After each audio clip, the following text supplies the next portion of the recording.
ఇక మనం శ్రీకృష్ణదేవరాయలు కాలం స్వర్ణయుగం అని అనుకున్నాం కదా. కొద్దిగా వాటి గురించి చెప్పుకుందామండి. దేశ భాషలందు తెలుగు లెస్స అని శ్రీకృష్ణదేవరాయలు వారు అన్న మాటలకు అర్థం, మన దేశంలో ఎన్ని భాషలున్నా సరే ఏ భాష కూడా తెలుగుతోటి పోటీ పడలేదు అని దాని అర్థం అన్నమాట. తెలుగు భాషలోని మాధుర్యం అంతా ఇంత కాదు. ఉగ్గుపాల నుండి ఒక బిడ్డకి తల్లి పాట పాడేందుకు వీలైన భాష తెలుగు భాష. తెలుగు భాషలోని స్పష్టత, నేర్పు, భావం, కూర్పు చాలా అందంగా ఉంటాయి.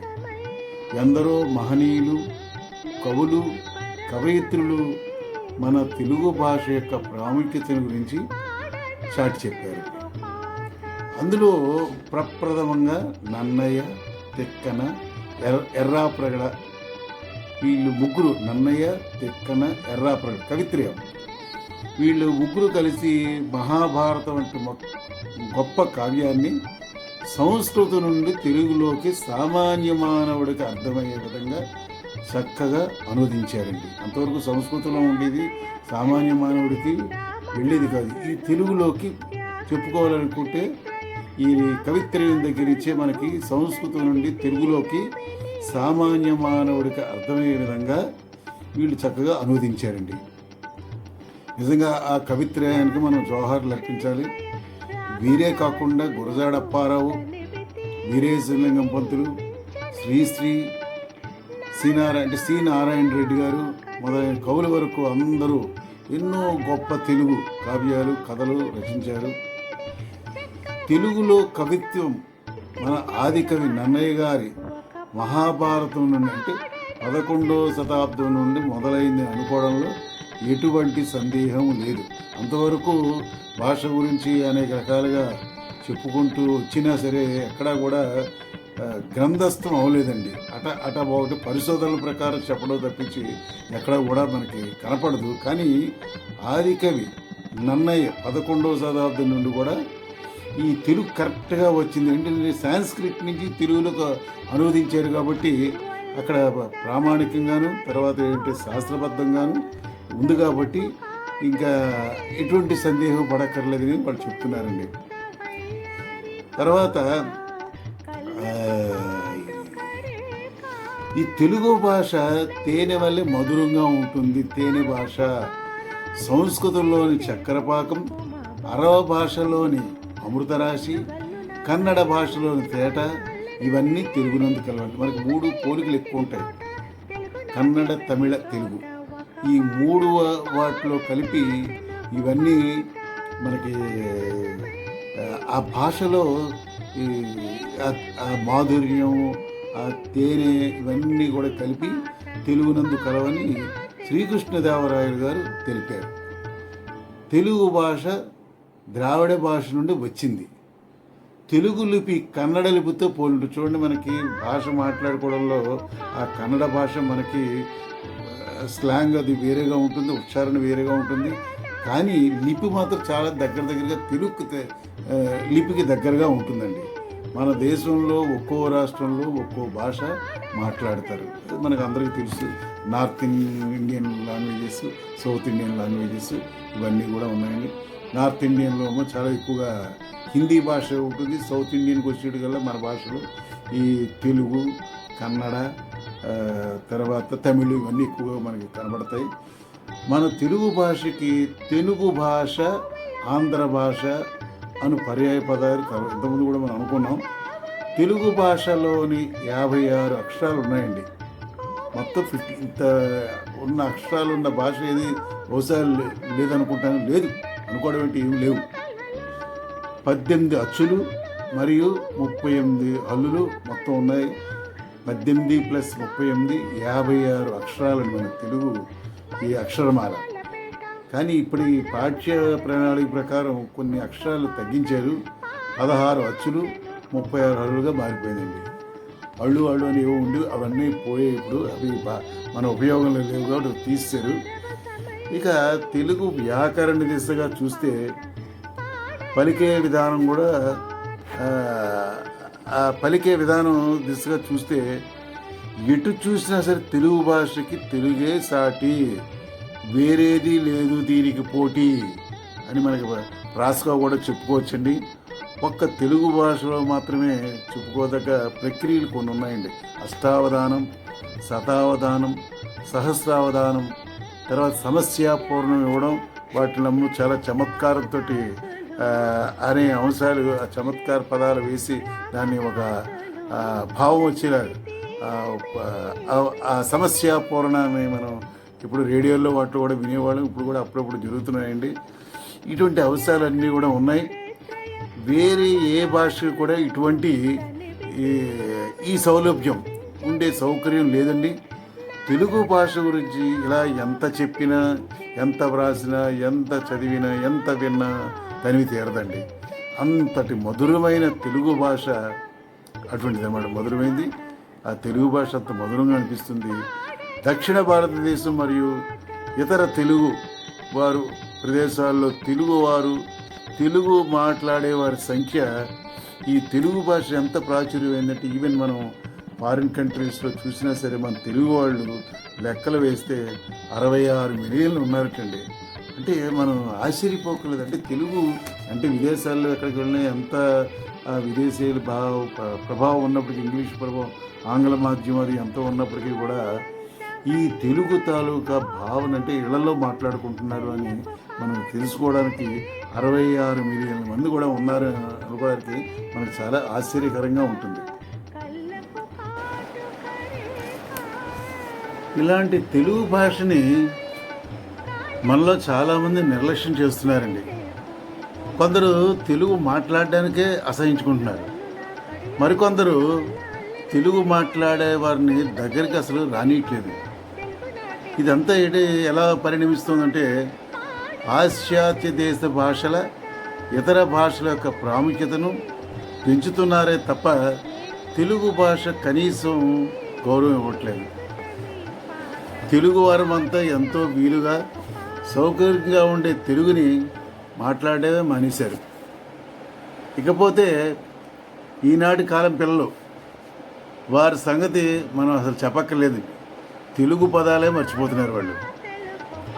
తెలుగు భాష యొక్క గొప్పతనం, తెలుగు జాతి తీయదనం తెలుసుకున్న వాళ్ళకి తెలుగే ఒక మూలధనం అని ఒక కవి చాలా గొప్పగా చెప్పారు. అంటే ఒక ప్రాసగా తెలుగు భాష యొక్క గొప్పతనం, తెలుగు జాతి తీయదనం తెలుసుకున్న వాళ్ళకి తెలుగు ఒక మూలధనం అని ఒక కవి అలా శ్లాఘించారనమాట అండి.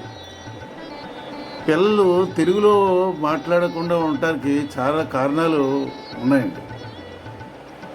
వారు పెరుగుతున్న వాతావరణం, తల్లిదండ్రులు, పాఠశాలలు, తోటి స్నేహితులు మొదలైనవన్నీ కూడా మనం చెప్పుకోవచ్చు. మొదటి పదమైన అమ్మ అనే పదానికి బదులుగా ఇప్పుడు అందరూ ఏమంటే మమ్మీ అంటే వాళ్ళకి అది లేకపోయినా సరే తల్లులు ఆ పిల్లల చేత మమ్మీ అని, డాడీ అని అలాగా వాళ్ళు పలికేటట్టుగా వాళ్ళకి ప్రాక్టీస్ చేయిస్తున్నారండి. ప్రతి సందర్భం, ప్రతి చోట కూడా పిల్లలు ఈ తెలుగుకు బదులుగా ఇతర భాషలపై మోజు చూపుతున్నారు. పిల్లలే కాదు, పెద్దవాళ్ళు కూడా తెలుగులో మాట్లాడితే అదేదో తప్పు చేసినట్టుగా, తప్పనే భావంతో, తర్వాత చుట్టుపక్కల వాళ్ళు మన నాగరికత అనేది మనకి అంటే ఆ నాగరికత అన్నది తెలియదు. అంటే తెలుగు మాట్లాడితే ఏదో తక్కువగా మాట్లాడుతున్నాం అనే భావన వచ్చేటట్టుగా నాగరికత లేదేమో అని అనుకుంటారని కూడా వాళ్ళు ఏం చేస్తున్నారు, ఇతర భాషల్లో మాట్లాడడం మొదలుపెట్టారండి. వేరే భాషలో అంటే మదర్ టంగ్ మన తెలుగు కాకుండా వేరే భాషల్లో మాట్లాడడం కూడా చేస్తున్నారు. ఇది చూసిన పిల్లలు ఇదే పద్ధతిని పాటిస్తున్నారు. ఒకళ్ళు చూసి ఒకళ్ళు ఫ్రెండ్స్ ఎవరు మాట్లాడేది అనుకోండి, కొంచెం క్లాస్ ఫ్యామిలీ బాగా చేద్దాం, మెయింటైన్ చేద్దాం అనుకున్న ఆ పిల్లలను చూసి ఈ సామాన్యంగా ఉండే పిల్లలు కూడా ఆ తోటి ఫ్రెండ్స్ని వాళ్ళని చూసి కూడా వాళ్ళు కూడా ఆ విధంగా అనుకరణ చేస్తున్నారు. కానీ అది తప్పే కదండి. మరి ఎవరి మాతృభాషలో వారు మాట్లాడడం వారి జన్మ హక్కుగా మనం అనుకోవాలి. అలా అభివృద్ధి చెందకూడదని కాదు, అంటే నాగరికత విషయంలో అది అలా అభివృద్ధి చెందకూడదని మనం అనుకోకూడదు. పరభాషా జ్ఞానాన్ని సంపాదించుకోవడంలో తప్పేం లేదండి. పరభాష నేర్చుకోవాలి, తప్పేం లేదు. కానీ సంబోధనా సమయంలో మనం మాట్లాడినప్పుడు అమ్మ నాన్న అన్నప్పుడు మమ్మీ డాడీ అనే ఈ మాటలు మనం అనడం వల్ల ఏంటంటే మన మాతృభాషని మనం మర్చిపోతున్నాం అన్నమాట. ఇక తెలుగు భాష గురించి కొద్దిగా మనం అసలు దాని ప్రాసెస్ చేయని గురించి, దాని గంభీర గురించి, దాని సొగసు గురించి ఇవన్నీ కూడా కొద్దిగా మాట్లాడుకుందామండి. తెలుగు భాష కోటి కిటికీల గాలిమేడ అని తెలుగు భాష కొల్లలుగా కొత్త పదాలను తనలో కలుపుకుంటుంది. తెలుగు భాష కోటి కిటికీల గాలిమేడ, అన్ని వైపుల నుండి వీచే గాలులను ఆహ్వానించి ఆతిథ్యమిచ్చి గౌరవించింది. తెలుగు గల హృదయ వైశాల్యము అనన్యం. తెలుగు సంస్కృత పదాలు క్షీర నీర న్యాయంలో కలిసిపోతాయి. క్షీరం అంటే పాలు, నీరం అంటే నీరు, క్షీర న్యాయం అంటే పాలు నీళ్ళ కలిసిపోవడం అనమాట. అదే తెలుగు భాష విశిష్టత. ఏ భాషతోటైనా సరే మన భాష కలిసిపోతూ ఉంటుందండి. అలాగే Telugu is the Italian of the east అని కూడా మనం అలా అనుకోవడం కూడా మనం చాలాసార్లు విన్నాం. తెలుగు భాష సంగీతానికి అనువైన అజంత భాష. తెలుగు ఆజన్మ సంగీత కవచ కుండాలతో అది భాషించిందండి. సంగీత కళారాధనలో మన తెలుగు వారికి కలిసి వచ్చిన గొప్ప అదృష్టం మన మాతృభాష తెలుగు. తెలుగు భాషలో వచనానికి కూడా సంగీత సాహిత్యం ఉందండి. తెలుగు పాటలో, పద్యములో సంగీత సాహిత్యాలు గంగా యమున వలె సంగమించి ఉంటాయని సహృదయులందరికీ కూడా ఇది తెలిసిన విషయమే. పద్య కవిత్వంతో పాటు తెలుగు భాషలో వెలసిన పాటలు, స్త్రీల పాటలు, గేయాలు, కీర్తనలు మరి ఏ ఇతర భాషల్లో కూడా లేవండి. మనం కీర్తనలు చెప్పుకుంటుంటాం ఎక్కువగా. రామదాసు కీర్తనలు, అన్నమయ్య కీర్తనలు, ఇలా ఇవన్నీ కూడా తెలుగుదేశం అంతా కూడా వ్యాపించాయి. మనకి సినిమాలు కూడా వచ్చాయండి. అంటే ఆ కీర్తనలో ఉన్న గొప్పతనం, ఆ మాధుర్యము, ఆ సంగీతాన్ని బట్టి మనకు అన్నమయ్య సినిమా, త్యాగరాజ సినిమాని ఇవన్నీ కూడా వచ్చాయి. తాళపాక అన్నమాచార్యులు 32,000 కీర్తనలు రచించేటండి. ఆయన 30,000 కీర్తనలు తాళపాక అన్నమాచార్యులు గారు రచించారు. తెలుగు వారి కళాభినేషానికి మూర్తిపించిన పరాకాష్ఠ త్యాగరాజు. మనం అనుకున్నాం కదా, త్యాగరాజ కీర్తనలు, అన్నమయ్య కీర్తనలు. ఇలాగే ఏంటి, ఎక్కడైనా సంగీత కార్యక్రమాలు జరిగినప్పుడు క్లాసికల్ ఇవి ఖచ్చితంగా ఈ త్యాగరాజు ఆరాధనోత్సవాలు ఇవన్నీ కూడా జరుగుతుంటాయండి. అలాగా మనకి ఎంతో ప్రాశస్త్యం తెలుగు పొందుతోంది. మాతృభాషలో విద్యాబోధన గురించి గాంధీజీ 1938లో తన హరిజన పత్రికలో బాలబాలికలకు ఆంగ్లము ద్వారా విద్యాబోధన చేయడాన్ని తప్పుపట్టారండి. 1938 సంవత్సరంలోనే వారి ఒక హరిజన పత్రికలో ఆ విధంగా దాన్ని బట్టి అప్పుడే ఆయన తప్పుపట్టారు. నిజమైన భావ ప్రేరేపణ, ప్రగతి మాతృభాష వల్లే వస్తుందని, స్వభాషలో విద్య ఉంటే మనకు స్వరాజ్యం ఎప్పుడో వచ్చి ఉండేదని గాంధీజీ వ్రాశారు ఆ పత్రికలు అన్నమాట. మాతృభాషలో విద్యాబోధన వల్ల మనసులు చురుకుగా పనిచేస్తాయని రవీంద్ర మహాకవి గారు అన్నారు. మాతృభాషలో విద్యాబోధన వల్ల గ్రహణ సామర్థ్యం పెరుగుతుందని శాస్త్రజ్ఞులు చెప్తున్నారండి. మాతృభాషలో విద్యాబోధన వల్ల విద్యార్థులలో కల్పనాశక్తి, సృజనాత్మకత పెరుగుతుందని కూడా మనకి తెలుస్తోందండి. మాతృభాష తల్లి పాల వంటిది, పరభాష పోతపాల వంటిది అని కొమర్రాజు లక్ష్మణరావు గారు అన్నమాట సత్యంలో కనబడుతుంది మనకి. తర్వాత అధికార భాషగా తెలుగండి. తెలుగుని పరిపాలనా భాషగా చేయాలని ఎన్నో ప్రయత్నాలు జరిగాయి. చివరకు 1966లో తెలుగును అధికార భాషగా ప్రవేశపెట్టి బిల్లు చేశారన్నమాట. అప్పుడు చట్టబద్ధం చేశారండి. ప్రభుత్వ శాఖలు తెలుగులోనే ఉత్తర ప్రత్యుత్యాలు నడపాలని 1966లో మనకి ఉత్తర్వులు వచ్చాయి, గవర్నమెంట్ ఆర్డర్స్ వచ్చాయన్నమాట అండి. పరిపాలనా భాషగా తెలుగు స్వరూపం ఎలా ఉండాలో నిర్ణయించడానికి పెంగళ లక్ష్మీకాంతం, జిఆర్పి గ్విన్ల అధ్యక్షన సంఘాలు ఏర్పడ్డాయండి. ప్రభుత్వంలో ఒక శాఖగా 1974 మార్చి 19న అధికార భాషా సంఘం ఏర్పడింది. అది మూలం అండి. మనకి అధికార భాషా సంఘం అనేది ఏర్పడే దగ్గర నుంచి కూడా తెలుగులో చాలా మార్పులు జరిగాయి. తెలుగు బోధనా భాషగా అమలుకు సూచనలు కూడా ఇవ్వబడ్డాయండి. ప్రజాస్వామ్య యుగంలో ప్రజల భాషలో పాలన సాగించాలి. పాలకుల భాష ఒకటి, పాలితుల భాష మరొకటి అయితే ఏమవుతుంది? పరిపాలన అడవి కాచిన వెన్నులవుతుంది. ప్రజలకి తమ భాషలోని సమస్యలను చెప్పుకునే హక్కు ఉండాలి. అధికారులు తెలుగులో వివరించే బాధ్యతని కలిగి ఉండాలి. ఏది చెప్పినా సరే అండి, వాళ్ళు ఏదో ఇంగ్లీష్లో ఆంగ్లంలో మాట్లాడిస్తే వాళ్ళకి ఏం అర్థం అవ్వదు, తెల్లమొక్కలు వేసి కూర్చుంటారు. అంతేదంటే ప్రభుత్వం చెప్పే పరిపాలనాపరమైన అవన్నీ వాళ్ళకి సామాన్య ప్రజానికి కూడా మనకి అర్థమయ్యేటట్టుగాను ఆ బాధ్యత కలిగి ఉండాలండి. మాతృభాషలో విద్యార్థన సులభం. ఇది గమన సామర్థ్యాన్ని, జ్ఞానాన్ని వేగవంతం చేస్తుందండి. సృజనాత్మకతకు తోడ్పడుతుంది, కల్పనాశక్తికి, క్రియేషన్. అయితే తెలుగు భాషను ఆధునిక అవసరాలకు అనుగుణంగా అభివృద్ధి చేయాలి. మన డైలీ ఏవైతే ఉన్నాయో వాటికి సంబంధించి అనుగుణంగా అభివృద్ధి చేయాలి, డెవలప్ చేయాలి. తెలుగులో పాఠ్య గ్రంథాలన్నీ ప్రచురించాలండి.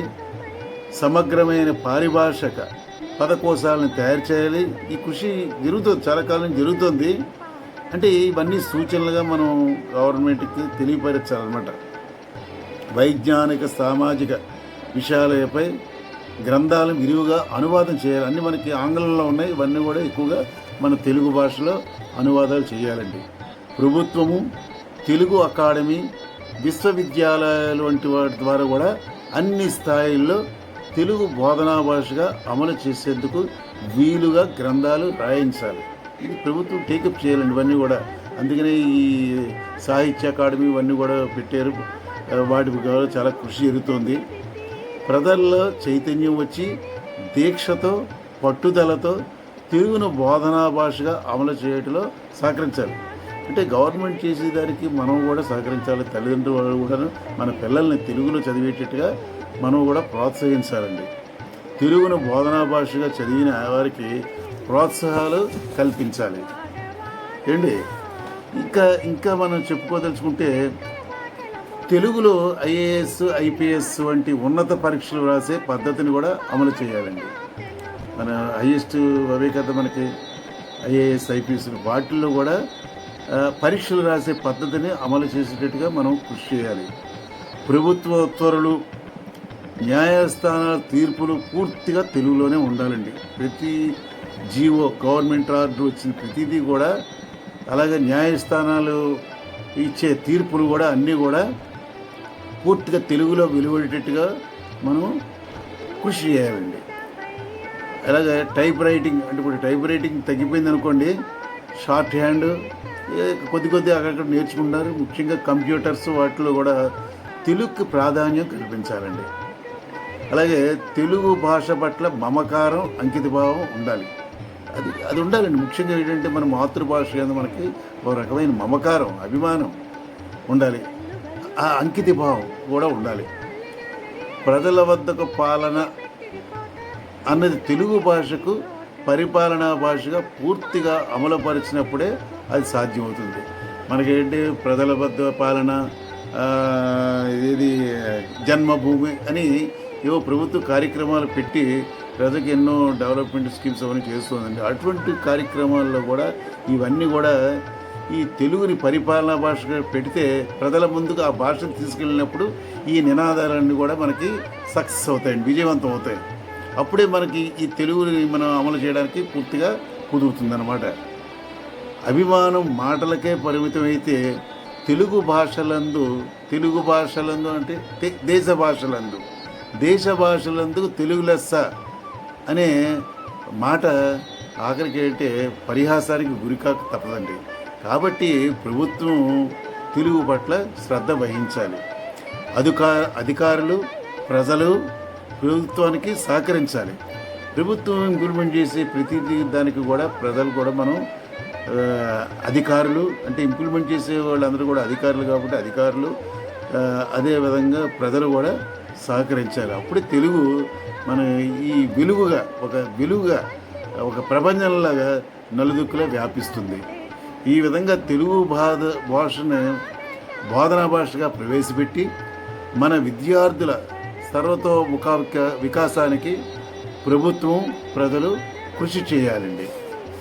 తర్వాత ఇలా చెప్పుకుంటూ పోతే తెలుగు భాషలో దాని ప్రాముఖ్యత గురించి మాట్లాడుకున్నాం, వ్యక్తిత్వం గురించి మాట్లాడుకున్నాం, లిపి గురించి మాట్లాడుకున్నాం, వర్ణమాల, ఆ అక్షరాలు వాటన్నిటి గురించి చాలా మాట్లాడుకున్నామండి. అందులో ఉన్న గాంభీర్యత గురించి మాట్లాడుకున్నాం, దానిలో ఉన్న సరళత్వం గురించి మాట్లాడుకున్నాం, యతిప్రాసలు ఇవన్నీ చాలా ఉన్నాయన్నమాట. జంట కట్టుట ఇవన్నీ ఏంటంటే ఇతర భాషకు గల విశేష లక్షణం. ఆటపాట, మాట మంతి ఇలా మాటలన్నీ కూడాను ఆలన పాలన ఇలాంటి మాటలు చాలా సొగసుతో కూడిన ఎన్నో పదాలు మనము చూసామండి.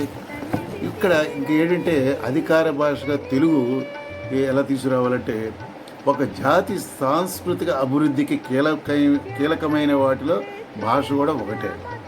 ఒక జాతి సాంస్కృతిక పరంగా అది అభివృద్ధి చెందాలంటే కీలకమైనది కూడా భాష. ఒక జాతి నాగరికతను, సంస్కృతిని, ప్రజా జీవనాన్ని భాష ప్రతిబింబిస్తుంది. భాష కేవలం భావ వ్యక్తీకరణ, భావ ప్రకటన సాధనంగానే కాక భావాలను సమైక్యపరిచి భిన్నత్వంలో ఏకత్వాన్ని సాధించడానికి దోహదం చేస్తుంది. పరిపాలన నిర్వహించడానికి ప్రపంచంలో ఏ దేశంలోనైనా ఏ ప్రాంతంలోనైనా అత్యధిక సంఖ్య ఎక్కువగా మాట్లాడే భాష అధికార భాష అవుతుందన్నమాట అండి. సరే, ఇంకా మనకి ఇలాగా ఈ తెలుగు గురించి ఇవన్నీ కూడా మనకి అకాడమీలు ఇవన్నీ కూడా జరిగాయి. ఇప్పుడు బోధనా మాధ్యమంగా చేయడం వల్ల తెలుగు ప్రయోజనాలు ఏంటి అంటే మీడియాగా అంటే మాధ్యమంగా బోధన చేయడం వల్ల తెలుగుకు మనకి ప్రయోజనాలు ఏమిటి అన్నది కూడా మనం ఒకసారి చూద్దామండి.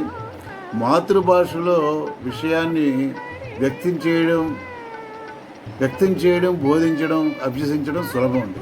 అంతే కదండి. మన మాతృభాషలో అంటే పరాయి భాష అయిన ఒక ఆంగ్లంలో బోధించడం అంటే మనం విషయాన్ని ఏం చెప్పదలుచుకున్నాం మనం మొట్టమొదటిలో అన్నట్టుగా భాష లేకపోయినా సరే ముఖ కవళికల ద్వారా, మన శాస్త్రాల ద్వారా, కళ్ళ ద్వారా మనం వ్యక్తం చేసుకోవచ్చు. తర్వాత ఏంటంటే ఆ బోధించే టీచర్స్ కూడా వాళ్ళకి సులభం అవుతుంది. తర్వాత అభ్యసించే విద్యార్థులు కూడా సులభం అవుతుందండి. అంచేత మాతృభాషలో అధ్యయనం వల్ల కంఠస్థం చేయకుండా మనకి అర్థం తెలిసినా తెలియపోయినా సరే కంఠస్థం చేసేస్తుంటాం, బై హార్ట్ చేస్తుంటాం. భావాలను గుర్తుపెట్టుకొని రాయొచ్చు. మనం ఏంటంటే కంఠస్థం చేయక్కర్లేకుండా మనం మాతృభాషలో అధ్యయనం చేయడం వల్ల ఏమవుతుందండి, ఆ భావాలను మనం గుర్తుపెట్టుకొని రాయొచ్చు. మాతృభాషలో విద్యార్థి స్వయంగా చదివి విజ్ఞానాన్ని పెంచుకుంటాడు. వాడు స్వయంగా అర్థం అయితేనే వాడు మనసులో పెట్టుకుని జ్ఞాపకం ఉంచుకోకొని వాడు ఆ విజ్ఞానాన్ని మనం పెంచుకోగలుగుతాడు అనమాట అండి. మాతృభాష మాధ్యమం వల్ల దేశీయ భాషలు అభివృద్ధి చెందుతాయి. ఇది ఒకటే కాకుండా మన దేశంలో ఉన్న ఇతర భాషలన్నీ కూడా అభివృద్ధి చెందుతాయండి. మాతృభాష మాధ్యమం వల్ల అధ్యయనం చురుకుగా కొంచెం స్పీడ్గా మనకి సాగుతుంది. తర్వాత ముఖ్యంగా ఏంటంటే ప్రజలతో మమేకమై ఉండి వాళ్ళతో ఎక్కువగా కలిసిమెలిసి ఉంటాం కాబట్టి సామాజిక స్పృహ కూడా బాగా పెంపొందుతుంది. తర్వాత మాతృభాష మాధ్యమంలో విద్యార్థులకు అభ్యాసం క్రీడలా తోచి మానసిక శ్రమ, అలసట లేకుండా ఉల్లాసంగా వివిధ విషయాలను సులభంగా నేర్చుకోవడానికి కూడా కుదురుతుందన్నమాట. అంటే ఈ మాతృభాషని ఒక మాధ్యమంగా తీసుకోవడంలో విద్యార్థులు ఒక క్రీడ ఆటలు మానసిక శ్రమతో కూడినట్టుగా అలసట లేకుండా ఉల్లాసంగా వివిధ విషయాలను సులభంగా నేర్చుకోవడానికి కూడా వీలవుతుందండి. అలాగే ఇప్పుడు ఈ బోధన మాధ్యమంగా సమస్యలు ఏమిటనేది కూడా ఒకసారి చూద్దాం.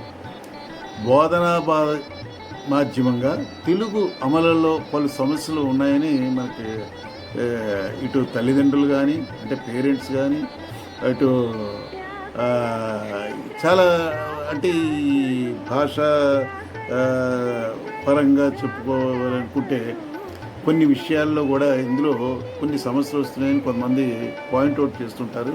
అవి ఏమిటంటే అనువాద సమస్యలు అండి. ఫస్ట్ ఏంటంటే అనువాద సమస్యలు, తర్వాత విదేశీ ఉద్యోగాల సమస్య. ఎందుకంటే విదేశీ ఉద్యోగాల సమస్య అంటే ఇక్కడ తెలుగులో చదువుకున్న వాడికి, మాతృభాషలో చదువుకున్న వాడికి విదేశాల్లో అవకాశాలు తక్కువ. అందుకే ఈ ఇంగ్లీష్ మీడియం తీసుకుని మాధ్యమంగా తీసుకుని ఉన్నత చదువుకుని అక్కడ వెళ్ళడానికి చాలా ప్రయత్నాలు చేస్తున్నాయి. ప్రధాన కారణంగా ఇప్పుడు అందరికీ విదేశీ మూవ్స్ కూడా బాగా ఉంది, బాగా సంపాదించవచ్చు, బాగా స్థిరపడవచ్చు అనే ఉద్దేశంతో కూడా ఆ దాని మీద మూవ్స్ ఎక్కువగా చూపిస్తున్నారు. తర్వాత పోటీ పరీక్షల్లో కూడా సమస్యలు వస్తున్నాయండి. కాంపిటేటివ్ ఎగ్జామ్స్లో కూడా ఎక్కువగా ఇంగ్లీష్లో వస్తున్నాయి. ఎక్కువలో రెఫరెన్స్ బుక్స్ అవి ఉంటాయి కాబట్టి అక్కడ కూడా ఈ కాంపిటేటివ్ ఎగ్జామ్స్లో కూడా సమస్యలు వస్తున్నాయండి. ఇంకా అనువాద సమస్య ఏంటంటే ఆంగ్ల భాషలో ఉన్న గ్రంథాలను తెలుగులోకి అనువదించడం కష్టమని కొందరు అంటూ ఉంటారు.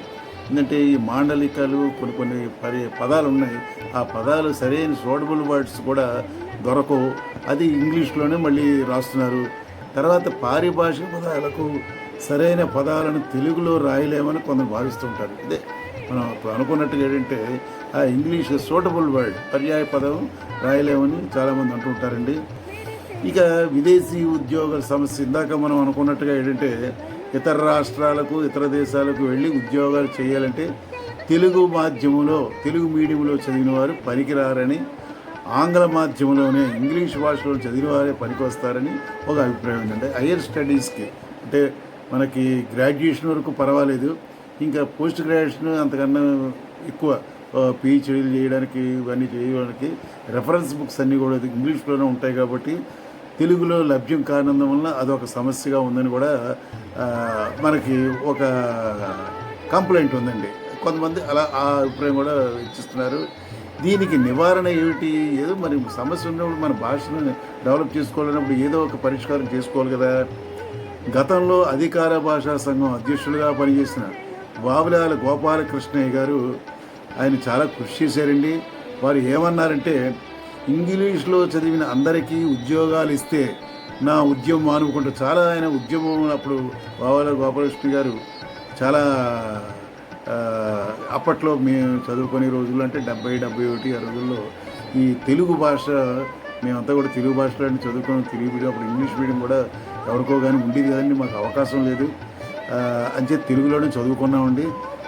అక్కడ వారు ఏమన్నారంటే అప్పట్లో ఈ స్లోగన్ ఇంగ్లీష్లో చదివిన అందరికీ ఉద్యోగాలు ఇస్తే నా ఉద్యోగం అనుకుంటానని, అమెరికా పోయే నలుగురి కోసం అంతా ఇంగ్లీష్లోనే చదవాలా అని ఆయన అప్పట్లో ఆ స్లోగన్ బాగా ఎక్కువగా ప్రాచుర్యం చేశారు.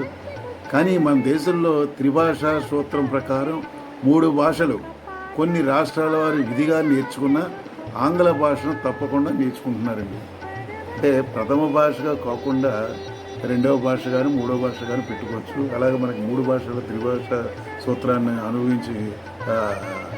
అనుసరించి మనం చేస్తున్నామని నేను. ఇక పోటీ పరీక్షల్లో అఖిల భారత సర్వీసు ఐఏఎస్ ఐపీఎస్ ఉన్నాయి కదా, అలాగే మెడికల్, ఇంజనీరింగ్ వంటి పోటీ పరీక్షల్లో ఆంగ్ల మాధ్యమంలో చదివిన వారు ఎంతోమంది రాణిస్తున్నారండి. వాళ్ళల్లో కూడా చాలా ర్యాంక్స్ వచ్చిన వాళ్ళంతా ఉన్నారు. మాతృభాషలో చదివిన వారు రాణించలేకపోతారు అనుకోవడం కూడా ఒక పొరపాటే.